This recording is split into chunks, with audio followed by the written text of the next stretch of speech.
Another way Futures Rising impacted Lakeland and our students was through partnerships with companies from around Northeast Ohio and across the world. One of these partnerships was with IDEO, a global design and innovation company. Through our partnership with IDEO, we were introduced to the concept of design thinking, a creative way to approach problem solving. In the past few years, design thinking has influenced every area of our campus. Hello, my name's Carl Stitz. I've been here 20 years. I'm a professor of mathematics.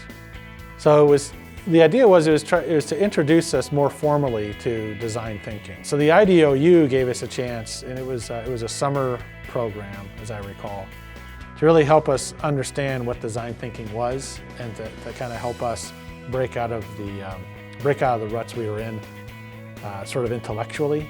I mean, yeah, for me, design thinking is, you're trying to design something for, I hate to use the word consumer, but I mean, that's the only word that comes to mind. It's not that we're treating students as customers, but they are coming here to get something, right? So they're like the end user, I'll say the end user. So you think for the end user, you think about the experience that they want to have.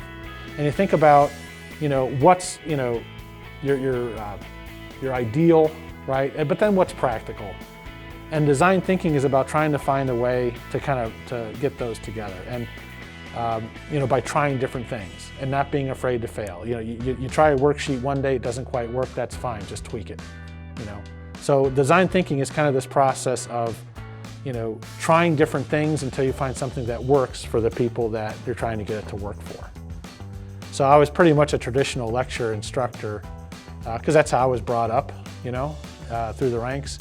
So here I was pretty much known for telling good math stories. You came to my class, we had an hour together, I would ask for questions, and then once those were done, I told you a good story, then you went home and worked on stuff and came back with questions, and it was rinse and repeat, And the IDEO folks, and then going into the innovation circle, learning more about where these students are coming from. And so what that made me do is kind of shift things around instead of just, okay, you're in this class, this is what you should know, to you're in this class, you got here somehow, what do you know?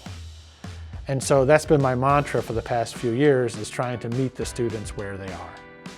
I would be in a classroom like that. I was in this classroom actually, and it was set up in group tables. And so I would still start the day with questions, but instead of talking at them for an hour, I would kind of get them going, right? And then they'd have packets that they work on individually that kind of addressed, some students were strong here, some students strong elsewhere, and I would literally just walk around and see where they were stuck, and help the students with the stuff they were stuck with. And that was the big change, I think. Yeah, I think when we did statistics, I asked my dean to run statistics, my retention's better. So students aren't just giving up. That's what you see a lot of times in these math classes, is they just feel they're in over their head, they don't know what they're supposed to know, and then they just bail. What I found with this approach is, you kind of build that rapport individually pretty much right away. And what they're working on and if they're struggling. And within the first week or two, looking at what the student's struggling with. I know you might not like to hear this, but I think for you might need to back up and try to get this. And it's only a week into the semester we can make that change to help you out. It also, I think, the students take away the fact that you actually care about what they're doing. They're not just another person in your class and another Lakeland ID number. They know that when they come in, I'm here to answer their questions. And someone might have the same question someone else did. It doesn't matter, because they might have gotten to it 10 minutes into the class and someone else is getting to it 20 minutes into the class, but it's their question. So I think they have a sense of ownership, more ownership over what they're learning and what they're doing.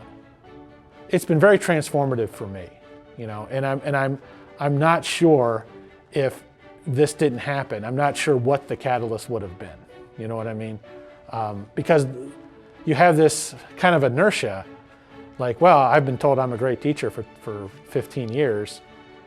Why would I bother changing? Even though I'm looking at my students and knowing that things aren't going well. So, it was kind of nice to have that external reinforcement or reaffirmment that, yeah, you can change and that's going to be fine. And you can try things and they may not work right away and that's going to be fine.